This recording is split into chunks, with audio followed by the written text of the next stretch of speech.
नमस्कार, मैं डॉक्टर हेमलता शर्मा, सहायक आचार्य, राजकीय महाविद्यालय बयाना, महाराजा सूरजमल ब्रज विश्वविद्यालय द्वारा BA द्वितीय वर्ष के प्रथम प्रश्न पत्र में निर्धारित पाठ्यक्रम के अनुसार आज हम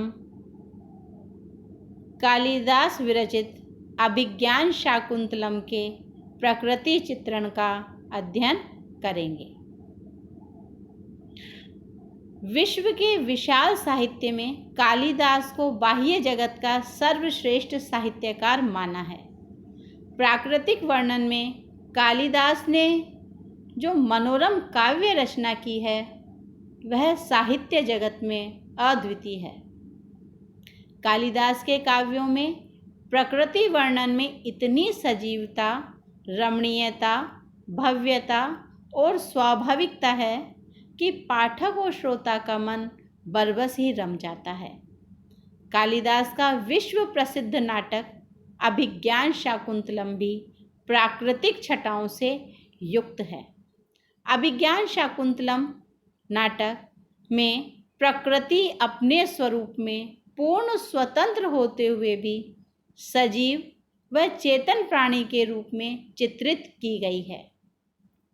नाटक के प्रारंभिक मंगलाचरण में कवि ने अपने इष्ट अर्थात आराध्य भगवान शिव की अष्टमूर्तियों का साक्षात्कार प्रकृति के ही भीतर किया है तथा जन मंगल की कामना करता हुआ कवि कहता है, या सृष्टि सृष्टुराध्या वहति विधिहुतम या हविर्या च होत्री ये द्वे कालम विधत्तः श्रुति विषय गुणा या स्थिता व्याप्य विश्वम याम आहु सर्व बीज प्रकृतिरिति यया प्राणिनः प्राणवन्तः प्रत्यक्षाभि प्रपन्नः तनुभिर अवतु वस्ताभिर अष्टाभिर ईशः। कालिदास ने उक्त पद्य में अष्टमूर्ति भगवान शिव से सभ्य सामाजिकों एवं नटादिकों की रक्षा की प्रार्थना की है तथा अभिधेय वस्तु की सूचना भी प्रदान की है। इसी प्रकार द्वितीय श्लोक में प्रकृति का चित्रण करते हुए कवि कहते हैं, अंतर्हिते शशिनी सेव कुमुदवतीयं दृष्टिम न नंदयति संस्मरणीय शोभा इष्ट प्रवास जनितान्यबला जनस्य दुखानि नूनम अतिमात्र सुदुसहानि। अर्थात चंद्रमा के अस्त होने पर वह मनोमुग्धकारिणी कुमुदनी अब संस्मरणीय शोभा वाली बनकर नेत्रों को आनंदित नहीं करती। स्त्री जनों के प्रियजन के प्रवास में रहने से उत्पन्न दुख निश्चय ही अत्यधिक दुस्सह्य होते हैं। उक्त पद्य में प्रातःकाल होने का आभास कराने के साथ साथ कवि ने शकुंतला की भावी विरह वेदना की भी व्यंजना की है। कालिदास के महाकाव्यों और गीति काव्यों में तो प्रकृति का अद्वितीय वर्णन प्राप्त होता ही है, दृश्य काव्यों में भी यह वर्णन उसी प्रकार प्राप्त होता है। अभिज्ञान शाकुंतलम में शकुंतला वस्तुतः प्रकृति कन्या ही है। वह प्रकृति के उन्मुक्त वातावरण में उत्पन्न हुई है। प्रकृति ने ही उसका पालन पोषण और श्रृंगार किया है। कवि ने प्रकृति का सूक्ष्मतम निरीक्षण किया है। शकुंतला के प्रथम अंक में भयाक्रांत मृग का वर्णन निम्न प्रकार से किया है कि वह दृश्य नेत्रों के समक्ष मानो चित्रित सा हो जाता है।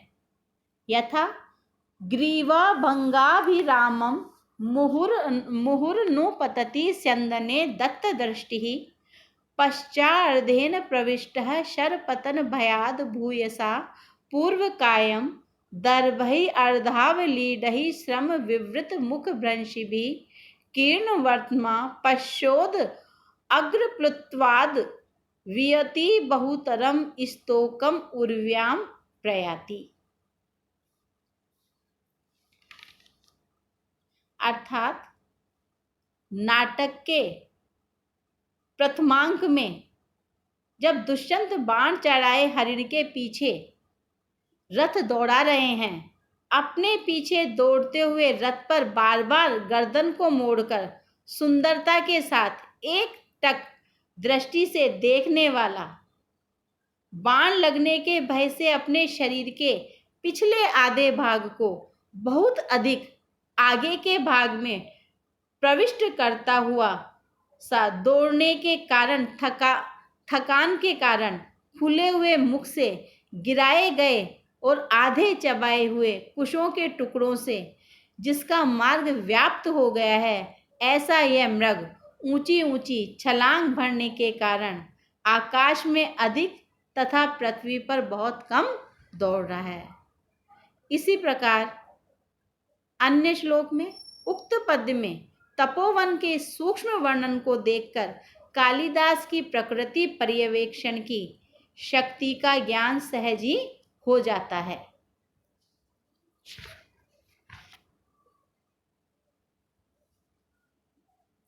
निवारा शुक गर्भ कोटर मुख भ्रष्टास तरुणाम अधः प्रस्निग्धा क्वचिद इंगुदी फल भिद सूच्यन्ते एवोपलः विश्वासोपगमाद भिन्न गतयः शब्दम सहन्ते मृगा तोयाधार पथाश्च वल्कल शिखानि निश्यंद रेखांकितः।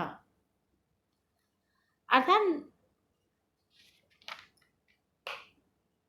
वृक्षों के नीचे तोतों से युक्त कोटरों के अग्रभाग से गिरे हुए वन्य धान्य कहीं इंगुदी के फलों को तोड़ने वाले तेल से सने हुए अत्यधिक चिकने पत्थर दिखलाई पड़ रहे हैं।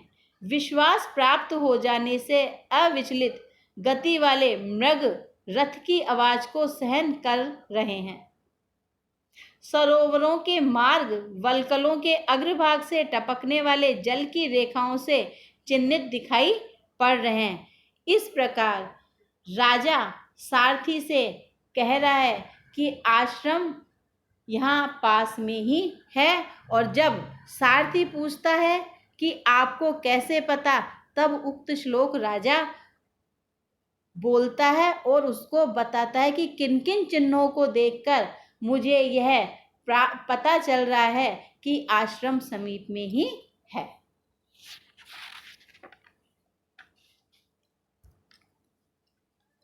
अभिज्ञान शाकुंतलम में प्रारंभ से अंत तक कोमल एवं सरस प्रकृति का वर्णन प्राप्त होता है। प्रकृति का संपूर्ण सौंदर्य स्वाभाविकता की आधारशिला पर आधारित है।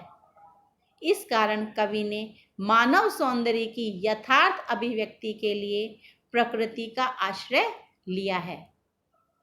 निम्नलिखित पद्य में प्राकृतिक उपादानों के माध्यम से अभिव्यक्त तथा रमणीयता, मुग्धता एवं उपभोग योग्यता आदि से मंडित शकुंतला का सौंदर्य किसे नहीं लुभा देता, ऐसा कहते हुए कहते हैं, अनाघ्रातम पुष्पम किसलयम अलूनम कर रुहिरनाविद्धम रत्नम मधु नवम अनास्वादितम रसम अखंडम पुण्यानाम फलम इव च तद रूपम अनघम न जाने भोक्तारम कम इह समु स्थास्यति विधि। यहाँ कहा है कि विधि अर्थात ब्रह्मा न जाने इस प्रकार के जिस अनास्वादित पुष्प रूप शकुंतला को कौन ग्रहण करेगा, कौन उसका आस्वादन करेगा।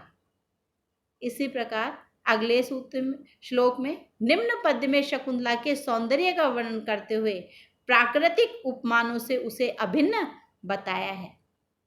शकुंतला के सहज रूप लावण्य का मूर्तिमान रूप उपस्थित करने के लिए कवि ने शैवाल से आवृत कमल तथा कलंक से मंडित चंद्रमा से सहायता लेकर कहता है, सरसिज मनु विद्धम शेवलेनापि रम्यम मलिनम अपि हिमांशो लक्ष्म लक्ष्मीम तनोति इयम अधिक मनोज्ञा वल्कलेन अपि तन्वी किम हिव ही मधुराणाम मंडनम ना आकृति नाम। अर्थात सुंदर आकृति वाले लोगों के लिए कौन सी वस्तु अलंकार योग्य नहीं होती है, अर्थात उनके सौंदर्य को बढ़ाने वाली नहीं होती है।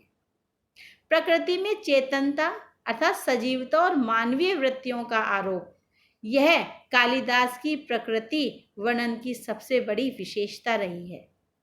अपनी अलौकिक कल्पना शक्ति और प्रतिभा के द्वारा प्रकृति में भाव प्रवणता, गतिशीलता तथा चेतना का संचार कर दिया है।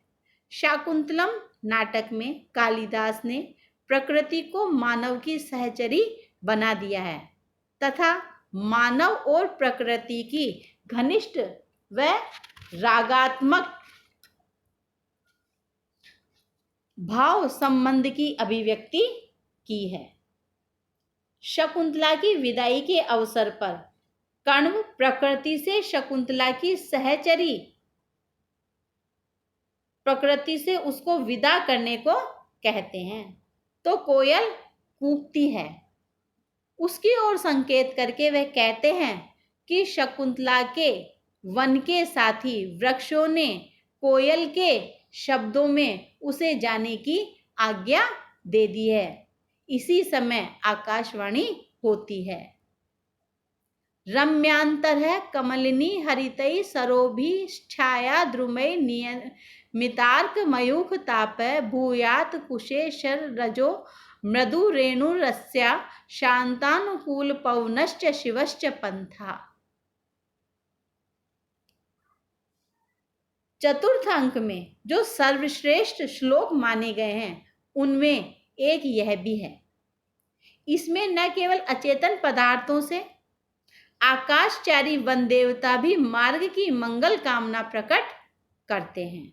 इससे यह ध्वनित होता है कि यद्यपि शकुंतला का भावी जीवन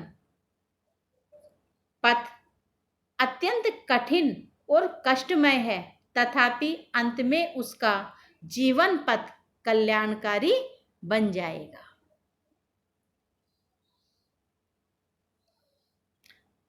प्रकृति शकुंतला में और शकुंतला प्रकृति में पूर्णतः घुल मिल गई है।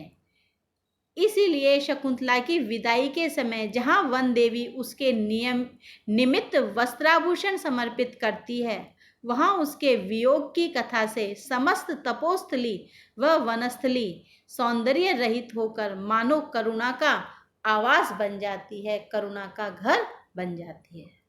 ऋषि कण्व भी प्रकृति और शकुंतला के पारस्परिक सौहार्द और स्नेह से परिचित हैं। इस कारण वे शकुंतला की विदाई के समय तपोवन के वृक्षों से उसके जाने की अनुमति मांगते हुए कहते हैं, यथा पातुम न प्रथमं व्यवस्यति जलम युष्मासु पीतेषु या ना दत्ते प्रिय मंडनापि भवताम स्नेहेन या पल्लवम आद्ये वह कुसुम प्रसूति समय यस्या भवति उत्सव से इयम याति शकुंतला पति गृहेम सर्वैर अनुज्ञायताम। अर्थात जो शकुंतला आप लोगों को जल पिलाए बिना, अर्थात आप में जल सिंचन के बिना स्वयं पहले जल नहीं पीती थी, अलंकार प्रिय होने पर भी पल्लवों से स्नेह होने के कारण उन पल्लवों को नहीं तोड़ती थी, और जब पुष्प प्रसूति के समय जिसके लिए उत्सव के समान होता था समय, वह शकुंतला आज अपने पति घर को जा रही है, सब मिलकर उसे जाने की अनुमति प्रदान करें। यहाँ प्रकृति ने अपने स्वरूप का परित्याग नहीं किया है। अचेतन प्रकृति चेतन मानव के समान सचेतन एवं सजीव हो गई है। शकुंतला के वियोग के कारण समस्त तपोवन चेतन प्राणियों के समान ही दुखित और व्यथित हैं, जिससे शकुंतला के प्रति उसकी पवित्र व पावन आत्मीयता का आभास प्राप्त होता है। जब शकुंतला विदा होती है तो वन के सभी जीव जंतुओं की जो स्थिति है उसको इस श्लोक के द्वारा बताया। उद्गीर्ण दर्भ कवला मृगी परित्यक्त नर्तना मयूरी अपसृत पांडु पत्रा मुंचती अश्रु इव लता। अर्थात मृगियों ने घास खाना छोड़ दिया है, मयूरी ने नाचना छोड़ दिया है और लताओं ने अपने पीले पत्ते छोड़ रही है, मानो वह अश्रु बहा रही है।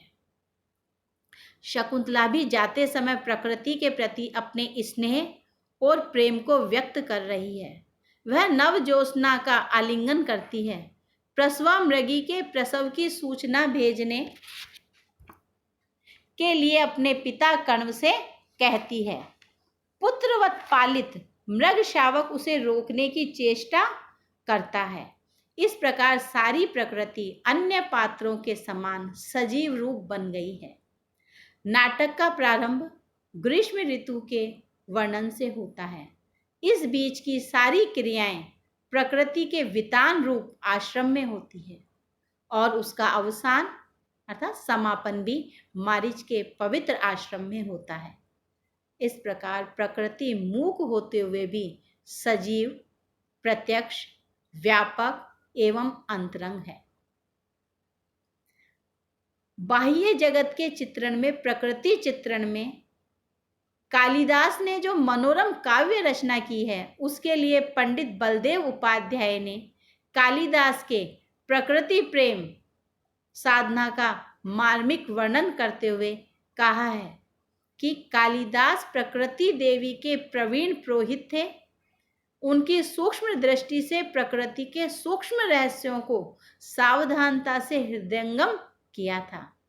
उनके प्राकृतिक वर्णन इतने सजीव हैं कि वर्णित वस्तु हमारे नेत्रों के समक्ष नाच उठती है। बाह्य प्रकृति का सूक्ष्म निरीक्षण करना तथा उसका मार्मिक अंश ग्रहण करना कालिदास की महती विशेषता है। मनुष्य तथा प्रकृति दोनों का मंजुल संपर्क तथा अद्भुत एक रास्ता दिखाकर कवि ने प्रकृति के भीतर स्फुटित होने वाले हृदय को पहचाना है। भारतीय प्राकृतिक वर्णनों में एक विचित्रता है। पाश्चात्य कवियों के वर्णन प्रायः आवरणहीन होते हैं, परंतु संस्कृत कवियों के वर्णन अलंकृत होते हैं। ये महाकवि प्रकृति को सुंदर अलंकारों से सजाकर पाठकों के सामने लाते हैं।